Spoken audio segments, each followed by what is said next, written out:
Halo sobat, sebelum lanjut nonton video ini, jangan lupa like, komen, dan subscribe ya.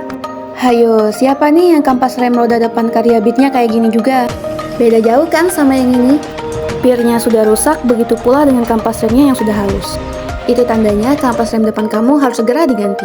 Caranya mudah banget kok, tapi sebelum itu kampas remnya kalian bongkar dulu ya seperti di video.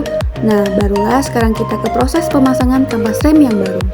Selanjutnya kalian hubungkan pir kampas rem antara sebelah kanan dan sebelah kiri. Lanjut kalian menyesuaikan kampas rem agar bisa dimasukkan ke rumah kampas rem ini. Untuk memudahkan kampas rem ini masuk ke rumah kampas rem, kalian bisa ketok-ketok pakai palu. Nah, kalau sudah, kalian tinggal masukkan ke pelek ban depan.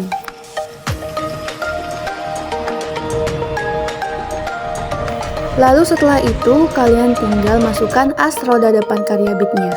Sekedar informasi, ada beberapa tanda kampas rem motor kalian harus diganti. Seperti rem tidak pakem, terdengar suara berdecit, dan volume minyak remnya berkurang.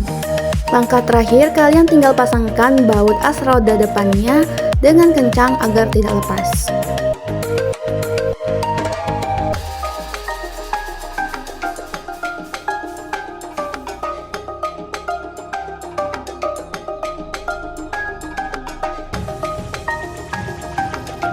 Oh iya, jangan lupa kalian pasangkan juga klip kancing pengunci as rodanya. Oke, penggantian kampas rem depannya pun sudah selesai.